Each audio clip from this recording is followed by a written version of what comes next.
Para jamaah sekalian yang dimuliakan Allah, mudah-mudahan amal ibadah salat maghrib kita diterima Allah Subhanahu wa taala. Babu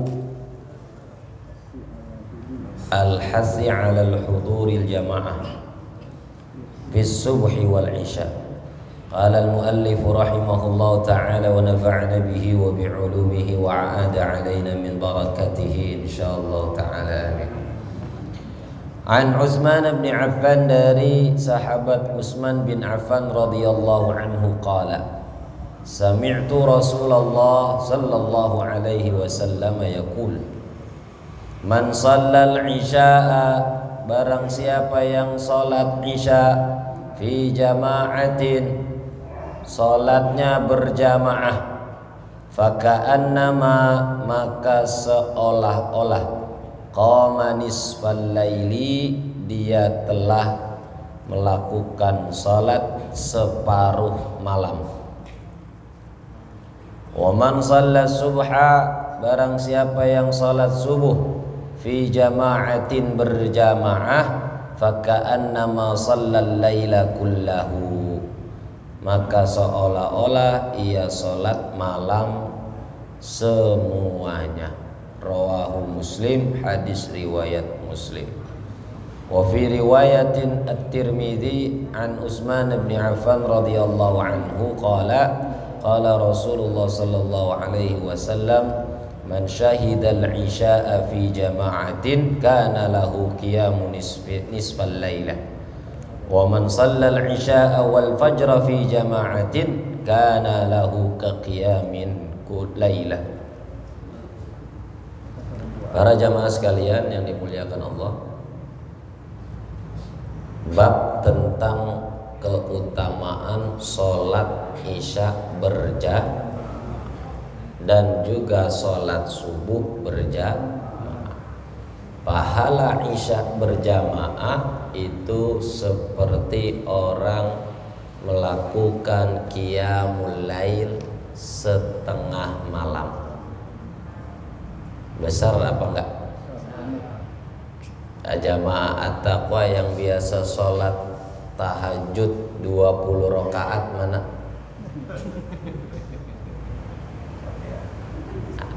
20 rakaat berapa menit itu kira-kira? Enggak kuat. Siapa yang sholat isya berjamaah, pahalanya Masya Allah seperti orang qiyamul lail. Kalau gitu Ustaz nggak usah qiyamul lail lagi, ya terserah, itu sudah dapat pahala separohnya. Apalagi ditambah sama tahajud juga, ditambah sama witir juga, itu lebih lagi pahalanya banyak lagi. Isya aja udah berjamaah, itu sudah kayak orang tahajud separuh malam. Makanya orang yang jarang tahajud, kayak saya nih jarang tahajud, itu upayakan isya berjamaah, biar supaya pahala tahajud di isya berjamaah udah dapet. Ini yang repot, isya enggak jamaah, tahajud juga lah kagak, ngapain aja. Nah ini yang kedua, kata Nabi, siapa yang sholat subuh, lebih besar lagi pahalanya nih, berjamaah, maka pahalanya seperti semalaman dia sholat. Masya Allah. Subuh sama isya beratan mana? Subuh sama isya beratan mana? Subuh. Tapi kadang-kadang isya juga lebih berat. Bagi orang yang tahu undangan tahlil kagak doyan sholat jamaah.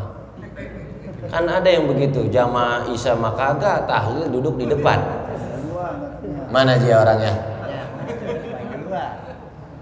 Berat gak tuh berarti isya? Berat.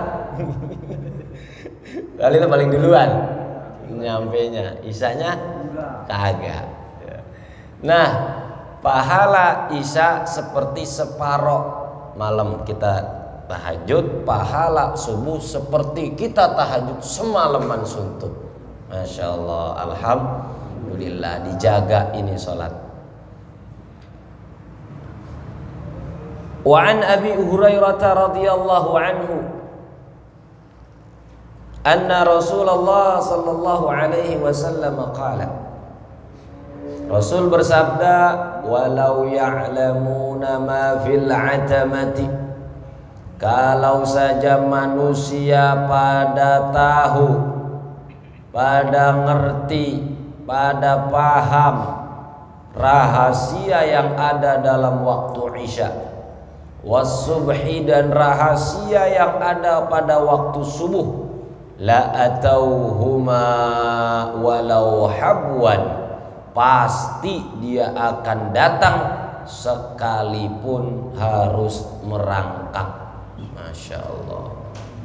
Berarti saking didorongnya sama Nabi untuk menjaga sholat Isya dan subuh, sampai-sampai Nabi bilang, kalau kalian tahu rahasianya.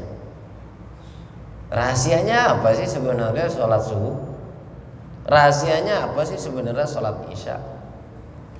Rahasia sholat subuh nih, diantaranya 2 rakaat sebelum fajar itu lebih baik daripada dunia dan seisinya. Pak, saya mau tanya, dunia sama isinya ini berapa triliun kalau dirupiahin? Nggak bisa kayak itu. Dunia dan seisinya itu berapa triliun kalau dirupiahin? Nggak bisa kayak itu. Miliaran triliun, lebih lagi. Jangan miliar, mata aja mata. Mohon maaf, mata kan bagian dari mata kita nih, bagian dari isi dunia. Kalau beli mata berapa duit? Hah? Nggak ada yang jual kan? Pun ada yang jual, berapa kita bisa bayar?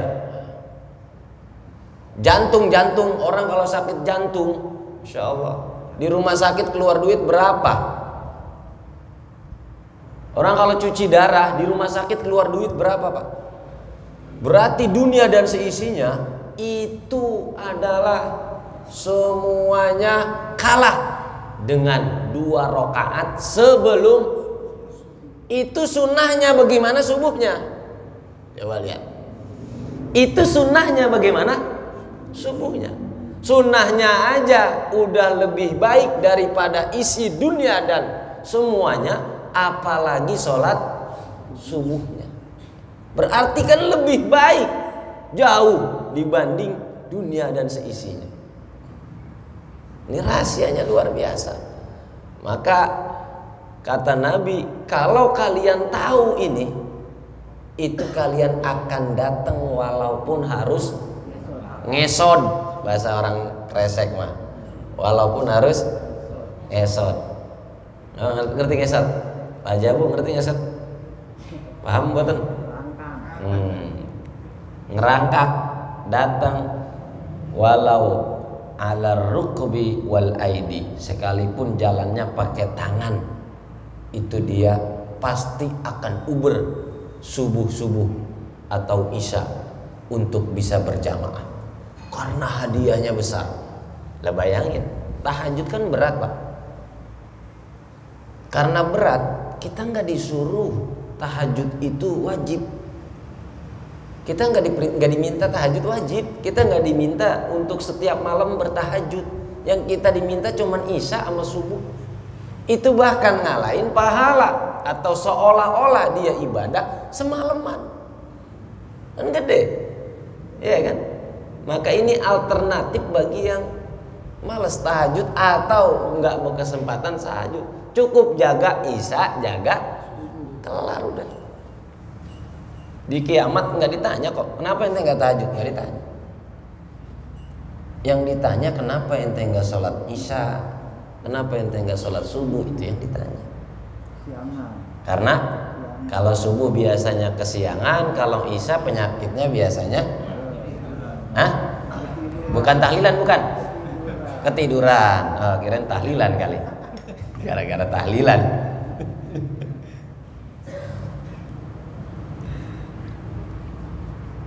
Wa anhu,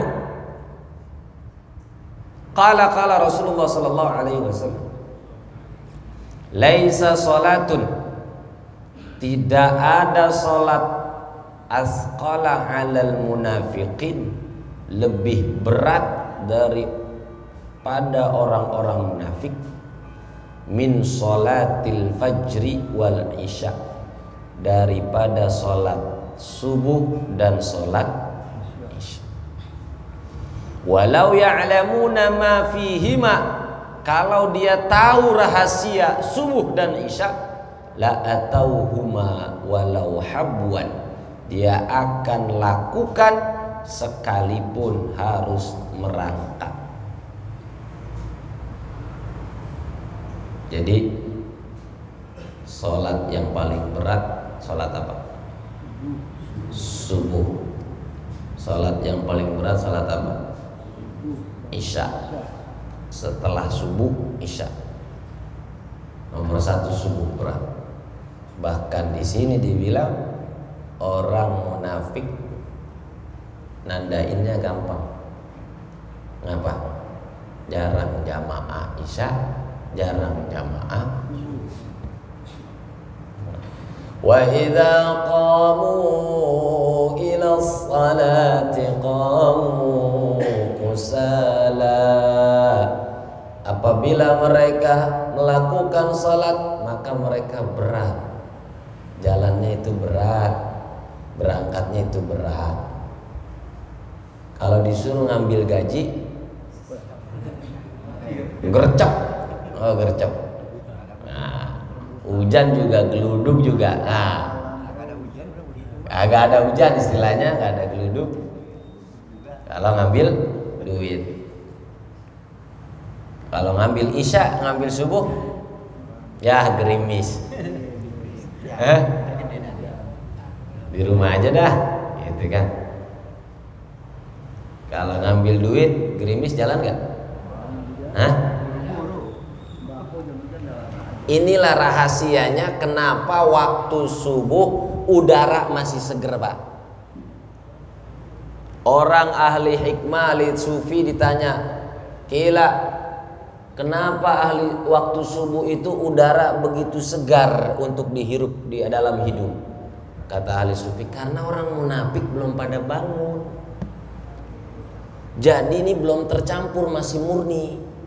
Coba kalau johor, kalau asar, udah pada pergi gawe, ada yang nipu di pasar, ada yang nipu di toko, ada yang lagi entit barang, ada munafik udah pada bangun. Makanya cuaca siang, cuaca sore beda sama cuaca subuh, udaranya masih segar." Nabi yang bilang berat makannya buat orang munafik bangun, sehingga pernafasan orang-orang munafik nggak kecampur dengan udara asli dari langit, nggak kecampur. Sebab apa? Orang munafik belum pada.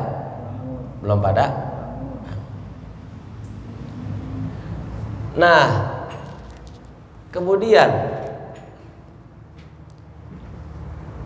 kenapa dia bisa ketiduran orang sholat subuh itu wabil khusus? Ada seorang datang ke Nabi, ditanya sama Nabi, "Temen ente mana? Kok gak kelihatan di masjid? Masih tidur ya Rasul." Kata Nabi, "Dzaka syaitan bala fi udhunayhi."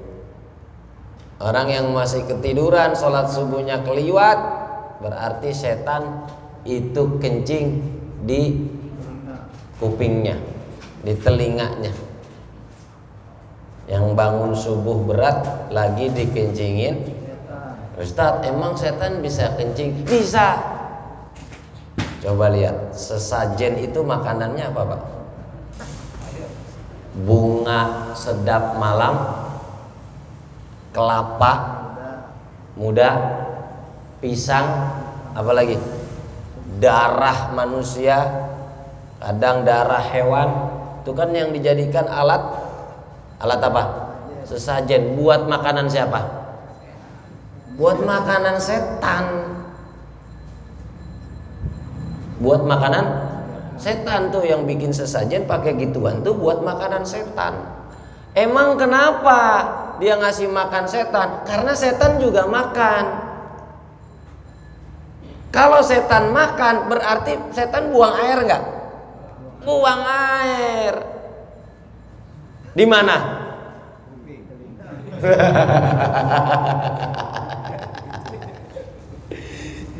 Salah satunya Nabi yang bilang, "Dzaka syaitanu bala fi udhunai." Itu orang yang keliwatan subuh gara-gara setan kencing di kupingnya.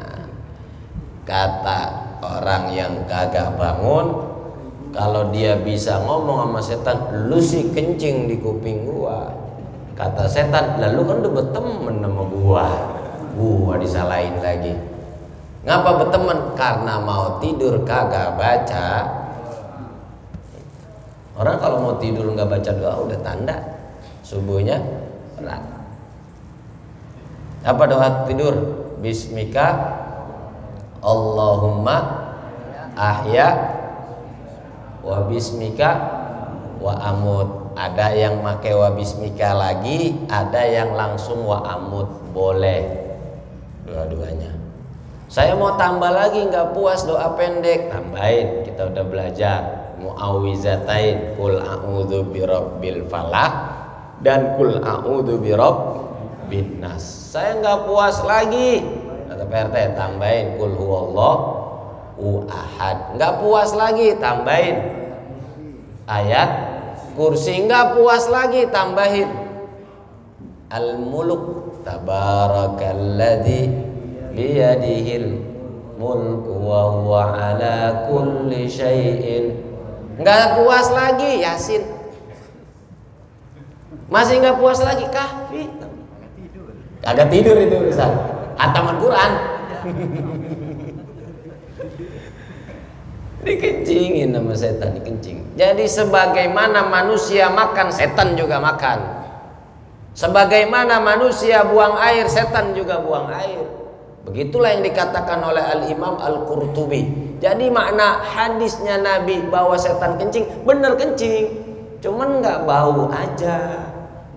Kalau bau ntar bini lu salahin. Mengapa kuping gua jadi bau bangun-bangun? Lu kali kencing di kuping gua. Itu nggak bau aja. Itu kiasan. Ada lagi yang memaknai setannya bukannya kencing tapi nutupin kuping. Nutup, jadi kuping kita benar-benar ditekan supaya kagak kedengeran suara azan. Kan setan tuh kalau dengar suara azan apa? Kentut sama lari. Kita udah belajar, kentut, setan kentut juga. Bau apa enggak? Nah, karena kita bukan di dunianya. Kalau kita masuk di dunianya, orang yang suka main sesajen itu di dunianya akan tahu kentut setan baunya kayak gimana. Tanya aja, bentek gak apa enggak? Kalau dia makan ubi, kalau dia makan telur, ini, ya kan? Jadi setan, setan kan sama kita makhluk, cuman beda alam doang, beda alam. Dia mah di alam yang gak kelihatan, kita mah di alam yang kelihatan. Dia di alam gak kelihatan, dia juga butuh makan, kita butuh makan. Dia butuh minum, kita butuh minum. Setan, masa setan gak minum? Seret dia. Makanya dulu katanya ada orang dikisahkan, ya kan, dia mau makan. Orang kalau makan gak baca doa makan apa? Allahumma barik lana fima razaqtana wa qina adzabannar. Ada orang mau makan, dia nggak baca doa ini. Berarti makannya dibantuin setan. Begitu dia makan dibantuin setan, udah. Habis itu setannya ikut makan. Habis makan, dia minumnya baca doa. Setannya nggak ikut minum. Berarti tuh setan keseretan. Setan keseretan karena dia nggak ikut minum, cuman ikut makan. Nah coba jajalin begitu. Ntar ada yang teriak gak kira-kira? Nah ini Kata Nabi, "Dzaka syaitan bala fi udhunai." Setan itu ngencingin orang yang susah bangun subuh. Gimana supaya gampang bangun subuh? Imam Ghazali ngasih trik dalam Ihya Ulumuddin. 1, doa, zikir. Ya, sebelum tidur ya itu baca tadi wirid-wirid yang Nabi kasih. Kedua, niat. Ya Allah, bangunin saya. Nah, orang dulu ngajarinnya tepok bantal ya. Tepok bantal. Ya Allah, bangunin saya. Nggak tahu tuh ngapa tuh orang dulu ngajarin tepok bantal. Mungkin bantalnya udah dikencingin. Yang ketiga, minum yang banyak. Beneran ini Imam Ghazali, minum yang banyak. Orang kalau minum banyak biasanya pengen. Nah, kalau dia pengen kencing, orang terpaksa bangun tuh kan 2. Bisa karena pengen kencing, bisa karena memang dibangunin. Kalau pengen kencing udah alami, dia bangun aja pasti kan. Pernah ngerasain kan gitu Pak? Kamar mandi dah kencing, tidur lagi apa terus lanjut? Nah, minum. Kalau biasa 600 mili, minum 1,5 liter. Kalau biasa 1,5 liter, minum segalon. Biar banyak. Nah, ngompol sekalian. Nah, terus jangan makan banyak-banyak. Orang biasanya kalau makan banyak ngantuk. Biasanya kalau makan banyak pules, bisa tidur. Kata Sayyidina Ali bin Abi Thalib radhiyallahu anhu arda, beliau itu setiap hari itu lewat ya sambil jalan ke arah masjid, begitu azan subuh di rumah-rumah warga dia ngomong subuh setiap hari tuh Sayyidina Ali bangunin orang subuh.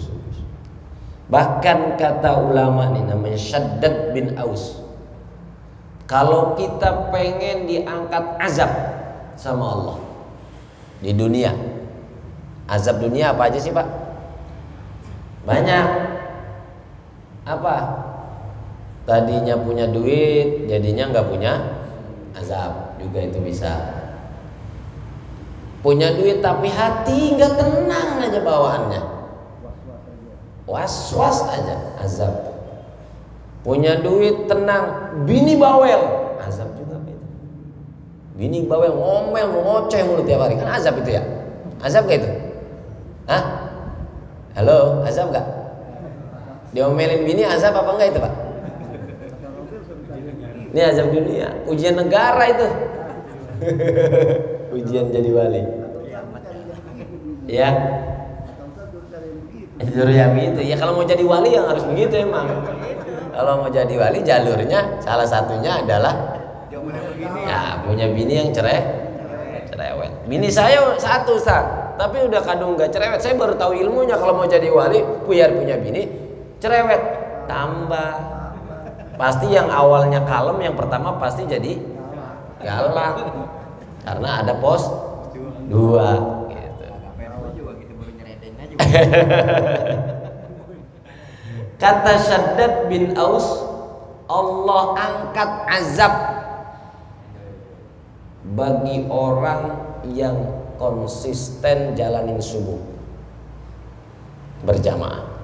Ini nggak ada kerisauan, gundah gulana, ya persoalan gampang teratasi, masalah gampang diselesaikan kalau dia rutin jaga sholat.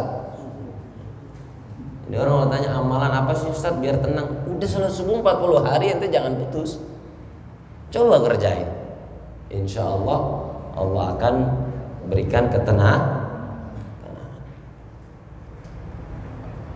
Kata Habib Zain bin Smith, an-naumu ba'da subuh, rahasia subuh, tidur setelah subuh, yuzhibu barakatar rizki wal umur, bisa menghilangkan rizki dan umur. Orang dulu nyebutnya kalau habis subuh tidur rizkinya dipatol ayam. Sekarang ayamnya udah nggak ada kandangnya. Berarti kalau misalnya tidur habis subuh dimakan kucing kali ya rezekinya, apa dimakan kambing? Makan tikus, sekarang banyak tikus katanya. Nah, ini keberkahan waktu subuh luar biasa. Kemarin kita sudah bahas bagaimana para malaikat ya itu berganti sip dengan malaikat lainnya, dan rata-rata malaikat itu yang sifnya sif rahmah dan maghfirah malam hari sampai subuh hari. Begitu matahari mau terbit tuh malaikat pergi lagi naik ke atas langit, udah selesai gelar sejadah rahmatnya. Nah itu orang kenapa bisa tenang, karena masih banyak malaikat. Sama seperti halnya Lailatul Qadar. Lailatul Qadar di malam, kan tanda-tandanya Lailatul Qadar kan katanya adem ya, adem, cuaca sejuk, nggak panas nyengat gitu ya. Kenapa? Tatanazzalu alaihimul malaikatu. Tatanazzalu Lailatul Qadri khairum min alfi syahr. Tanazzalu malaikatu warruhu fiha biidni rabbihim min kulli amr. Karena dia turun, salamun, ngapain ngucapin salam, selamat ente pada iya hatta matla'il alam, masih selamat sampai waktu pagi, malaikat lagi turun. Makanya orang yang bangun subuh berarti dia bukan termasuk orang munafik. Pernah enggak Pak dalam hidup bercita-cita dan berdoa habis sholat isya, ya Allah mudah-mudahan besok ketemu subuh bisa jamaah. Tuh cakep. Ini mah kita mau tidur udah mikirin besok gawean apa yang gue bisa garap ya, besok dagangan apa yang bisa gue dagangin, puyeng lagi aja. Coba kalau kita mikir, ya Allah mudah-mudahan besok ketemu subuh berjamaah, masya Allah udah. Kalau udah punya hamnya begitu, maka kita diajarin doakan sama Nabi, wala taj'alid dunya akbar hammina wala mablagha ilmina. Ya Allah, jangan jadikan dunia ini tujuan utama kamu. Karena ngejar dunia capek nggak? Capek, namanya orang ngejar, namanya orang nyari, namanya orang Uber, capek nggak? Capek Pak. Maka jangan dijadikan dunia ini tujuan utama. Orang kita hidupnya sebentar, jadikan tujuan utama adalah akhirat. Karena wal akhiratu khairul laka minal, akhirat lebih utama. Nggak apa-apa miskin di dunia sebentar kok, paling banter 30 tahun ya, 30 tahun kan di bawah 30 tahun kita masih kadang makan bareng sama emak sama baba, iya kan? Sisa umurnya 30 tahun lagi. Kalau 60 tahun umurnya berarti kan susahnya cuma 30 tahun. Kalau di akhirat selama-lamanya. Jadi kalau mau konsep kok hidup gue susah banget, cukup ingat dunia ini sementara, berarti susah itu sementara. Kalau hidup gue miskin aja, dunia ini sementara, berarti miskin itu sementara. Kalau dunia ini rungsep ruwet, puyeng dipikirin, ya Allah udah lepasin sama siapa? Yang punya dunia, serahin sama yang punya dunia. Siapa? Allah. Lillahi ma fis samawati wa ma. Yang punya dunia ini siapa? Kenapa kita takut? Kenapa kita khawatir? Jadi kalau kekhawatiran nggak dapat rezeki, itu bagian dari suudzon dengan Allah. Orang Allah udah jamin, wa ma min dabbatin fil ardi illa 'ala Allahi rizquha. Salah satu sumber rizki yang Allah udah jamin, bangunnya di waktu subuh. Bangunnya di waktu subuh, jaga waktu sholat subuh dengan sholat isya. Jadi isyanya berjamaah subuh. Maka alhamdulillah bersyukur nih jamaah takwa, terutama malam apa yang ada pengajian? Minggu malam, Senin malam, Selasa 3 malam bisa isya jamaah. Alhamdulillah, jaga ini. Terus subuhnya Sabtu, Minggu, Senin, Selasa, Rabu, full. Sabtu subuh ada. Iya. Ini udah ikutin. Nih Pak, kemarin Pak masih ingat apa enggak? Kemarin ada gerakan subuh berjamaah. Tuh takut Pak orang-orang Pak. Orang-orang itu pada takut kalau ada gerakan Islam subuh berjamaah. Bagaimana punya program? Ya, saya udah ngobrol nih sama Pak RT sama Ketua DKM. Subuh seperti sholat Jumat. Tahu nggak nih? Cita-cita memakmurkan masjid. Subuh jamaahnya seperti sholat. Kasih nasi uduk. Sampai ke atas ada ya? Hah? Nasi uduk semur daging lagi. Ya, ada sayurannya. Ini di Masjid As-Solihul sudah saya lihat kemarin. Membuat ikut pengajian subuh dapat sayuran sama beras. Masya Allah. Alhamdulillah. Mudah nggak? Mudah Pak. Gampang nggak? Gampang. Nanti Ustadz sholatnya karena sarapan, nggak apa-apa. Mula-mula karena sarapan. Imam Ghazali, Pak Imam Ghazali, Abu Hamid Muhammad bin Muhammad Al-Ghazali, punya kitab Ihya Ulumuddin, punya kitab Mukasyafatul Qulub, punya kitab namanya Al-Mustasfa, punya kitab namanya Al-Wajiz tafsir. Ahli tafsir, ahli fikih, ahli hadis, ahli tasawuf. Apa kata Imam Ghazali? Dulu saya mulai ngaji gara-gara dibilangin sama baba saya, kalau lu nggak ngaji gua nggak kasih jatah makan. Itu bahasa orang Betawi. Kalau lu nggak ngaji, lu makan nyari sendiri sana, jangan ikut beras emak. Itu dulu. Akhirnya saya takut nggak dapat makan, saya ngaji. Ngajinya karena makan. Masjid ngadain subuh berjamaah, ada nasinya, uduknya. Berarti orang-orang sholat karena nasi. Enggak apa-apa. Mula-mula, lama-lama terbiasa. Insya Allah nasinya enggak ada, subuhnya juga.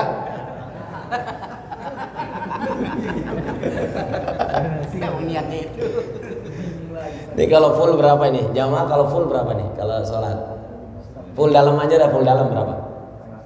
100, 200 ada ya? 200 kali 5.000 berapa?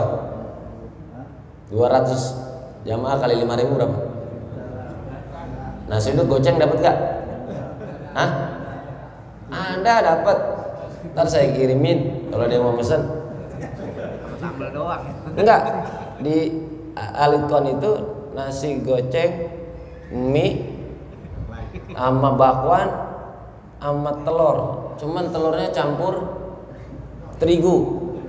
Dapat ini bener? Saya tanya. Hah? Nggak apa-apa. Kalau mau pesen nggak apa-apa buat gebrakan besok subuh nih. Itu. Kalau 5.000 goceng kali 200 orang berapa? 1 juta. Kecil apa yang kecil nggak? Haji kamu loh kecil. Waduh RW. Jadi baru subuh. Apalagi kita punya ketua RW yang punya RT. Berapa jumlahnya RT? 11. Cara cepet, wah ketutup. Teh lu nggak sholat subuh nggak apa-apa, lu nyumbang aja. Oh sholat subuh RT sono maksudnya, bukan RT sini.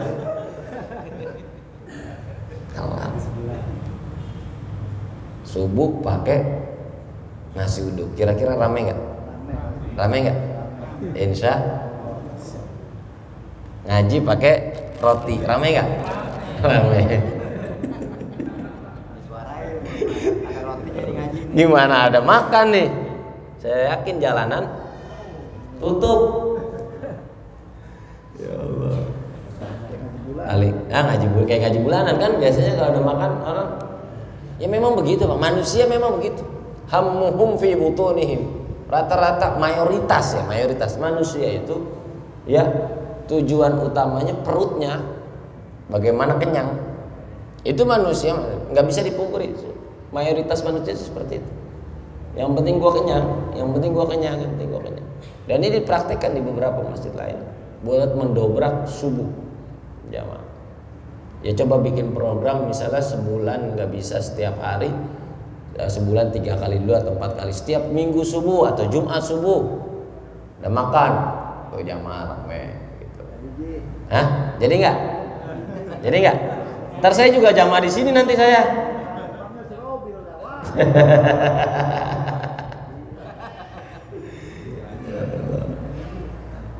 Ya mungkin itu buat mancing aja, buat mancing. Ya, buat mancing. Coba sebenarnya gampang. Kalau itu mancing, terus kita nyiapin kaleng apa? Kaleng kotak dibawa pulang masing-masing. Atau gerakan 1000 atau 2.000 rupiah. Gerakan 2.000 rupiah. 2.000 rupiah kali 200 jamaah udah berapa? 400.000. Tinggal nyari nambahin 600.000-nya. Ente nggak? Sholat jamaah subuh 2.000 rupiah dapat nasi uduk. Berhadiah nasi. Semur lagi. Mur longkoas.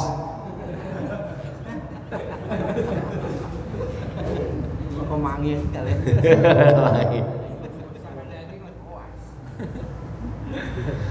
Kata Abdullah ibn Umar, kita kalau nggak ngelihat Isya itu berjamaah, si fulan nggak berjamaah, si fulan nggak subuh juga jamaah, itu udah pasti di zaman kita itu dianggap orang yang ya orang nggak baik lah, orang nggak baik. Dulu tuh di zaman Nabi, zaman sahabat, orang nggak baik nandainnya kalau dia subuh sama Isya enggak. Karena kan mayoritas paling berat itu waktu itu subuh dan Isya. Kita kecapean lah, ya Allah ya Rabb, dosa kita banyak nih Pak. Ya, siang johor kita alasan kerja, asar kita alasan kerja, sorean atau masih macet di jalan, maghrib belum mandi alasannya, Isya masa masih juga belum, ya kan? Akhirnya subuh lagi belum, ya Allah, mau yang mana yang dipilih? Sholat. Allah nggak dijadikan prioritas. Kalau Allah dijadikan prioritas, ya Allah, gampang bagi Allah ngasih duit cuman 100 juta aja. 100 juta bagi Allah kecil. 1 miliar bagi Allah kecil. 1 triliun bagi Allah kecil. Allah yang punya dunia dan seisinya. Kalau kita minta sama Allah, bagaimana minta sama Allah? Sujud dengan sholat 5 waktu dijaga, minimal Isya dan subuhnya berjamaah. Saya nggak bisa Ustaz, saya susah nih, Isyanya. Udah subuh dulu deh latihan, subuh latihan. Masya Allah Pak, waktu subuh nih Jakarta Puncak itu kalau jam-jam normal siang atau malam berapa jam Pak? 2 jam ya? 2 jam 3 jam ya? Itu kalau sampai Cisarua. Tapi kalau subuh Pak, ente berangkat jam 3 nih sampai sono, azan setengah jam 45 menit 1 jam paling lama. Itu berkahnya waktu subuh. Orang-orang belum pada bangun waktu subuh.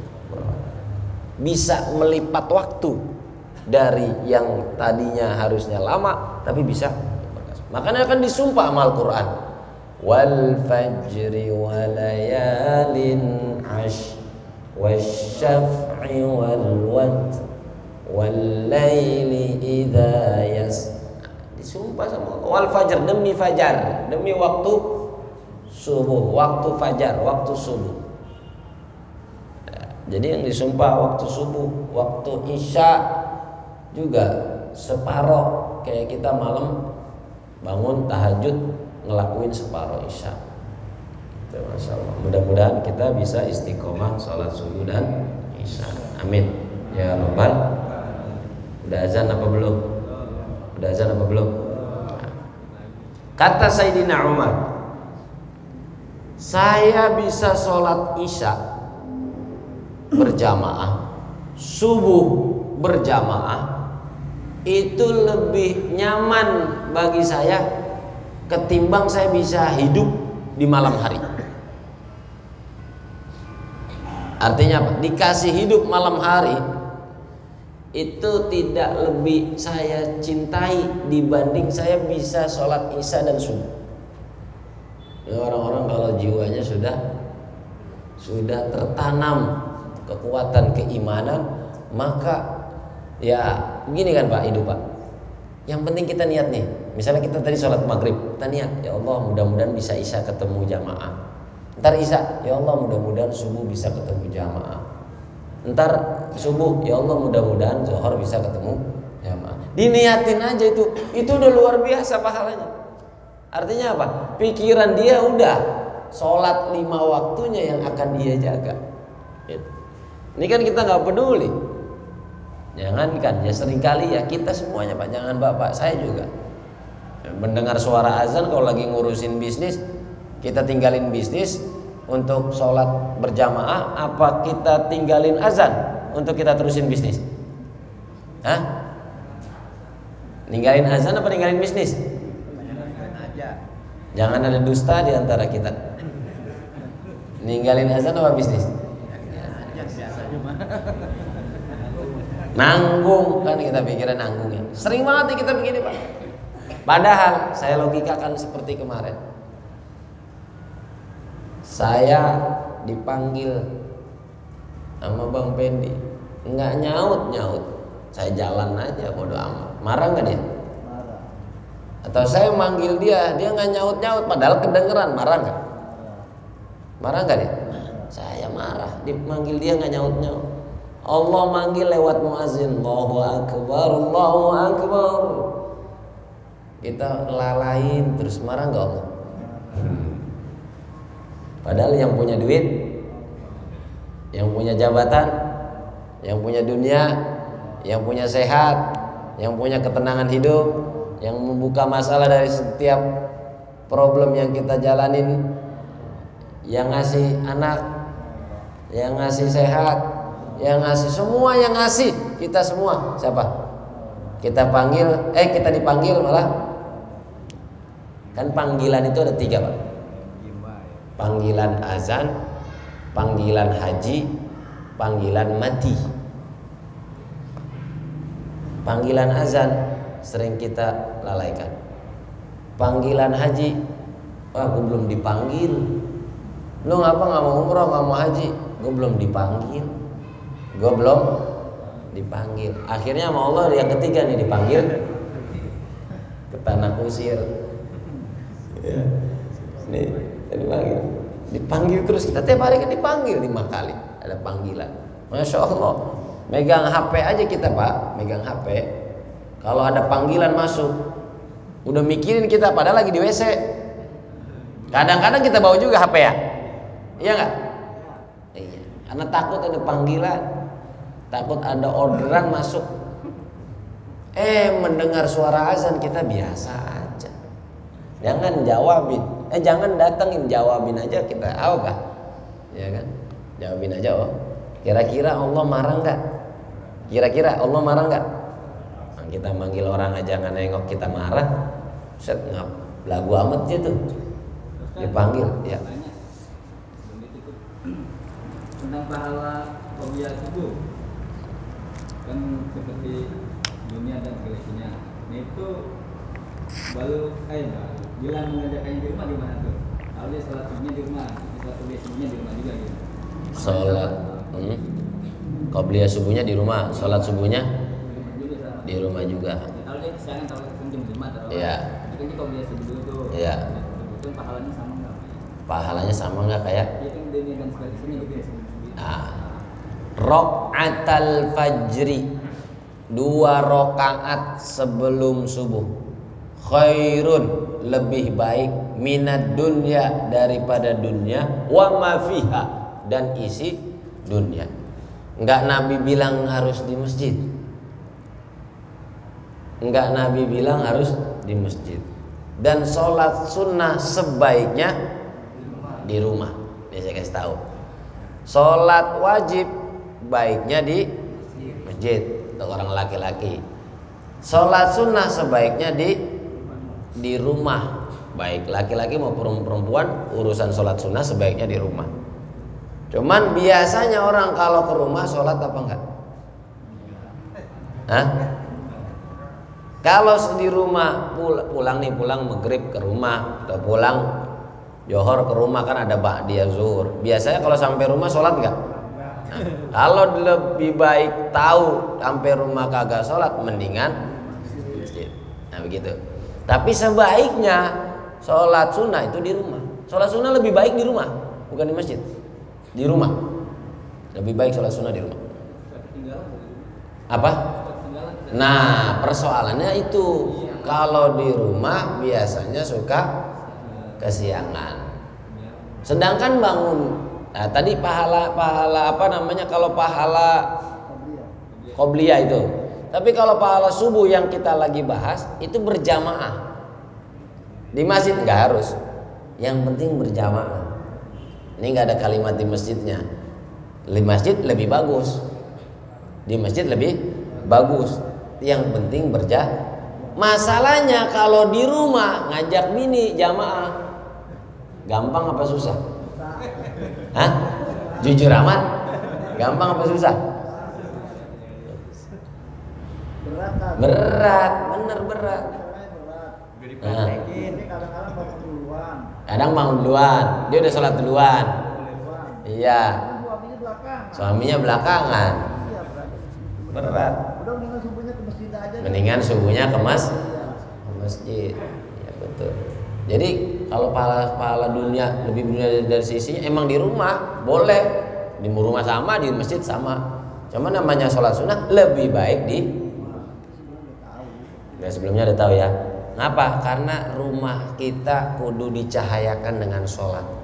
Jangan sampai punya rumah kayak kuburan, nggak sholatin. Nah, kagak dibaca Quranin, nggak ada sholawat, nggak ada Quran, nggak ada sholat juga.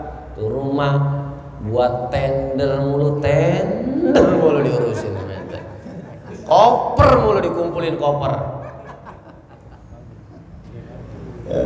Ini maka itu baiknya apa? Di rumah Pak bikin sholat. Kalau bisa ditaruh ada ruangan khusus buat sholat. Ada ruangan khusus. Nabi itu pernah disuruh mampir sama sahabat. Ya Rasul mampir ke rumah. Begitu mampir ke rumah, ya Rasul saya pengen rumah saya disolatin. Ya Nabi, mana sudah sholat? Sini sholat. Nabi sholat, kemudian, nah ini bagus nih, dikasih tempat di rumah ada tempat sholatnya, ada musolanya gitu lah. Buat sholat sunnah pun dia, itu. Buat semedi lah kalau bahasanya. Buat. Kalau wajib apa? Hah? Gimana? Muazin ya. Iya. Kalau muazin sholat sunnahnya nggak di rumah. Masa di rumah dia enggak? Iya. Bisa aja pulang. Terus balik lagi komat. Yang ada udah tahiyat.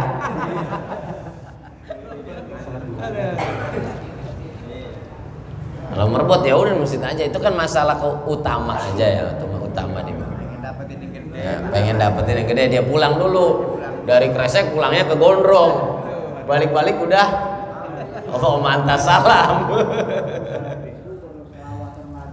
Tapi memang apa namanya, kalau komat perlu pakai speaker. Setuju saya nih. Ini setiap 5 waktu enggak komat pakai speaker. Nah, supaya yang di rumah kedengeran.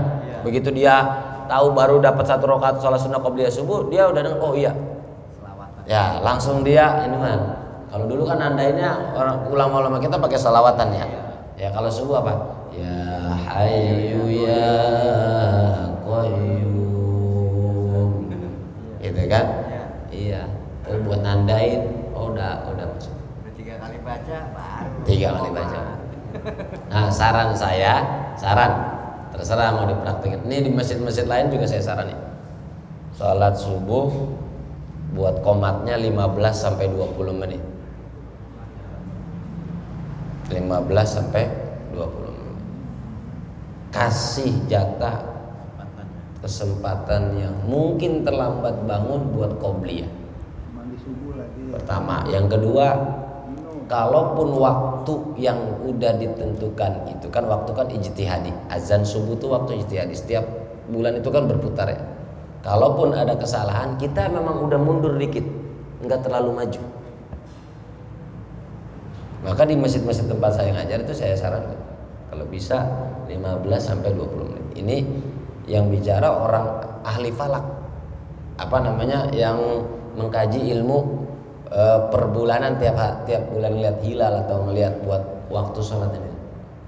Nah, kita kan acuannya biasanya ini. Jangan langsung azan, langsung qomat.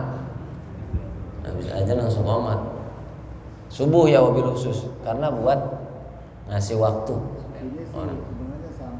Ya. Sampai 5 menit. Iya. 15 menit kelamaan ya, belum tidur ya? Kelamaan belum tidur. Nah. Masih itu aja. Mulai besok sarapan nasi. Insya. Ntar saya bawa tukang masaknya. Saya bawa tukang masaknya. Yang bayar DKM. Hah? Ada job lagi aja. Ada job lagi aja. Nah itu, ya Allah, mudah-mudahan Allah ampuni dosa kita. Ampuni dosa orang tua kita. Selamatkan kita dunia akhirat. Allah maafin kita yang suka terlambat sholat. Ya Rabbal Alamin. Al-Fatihah.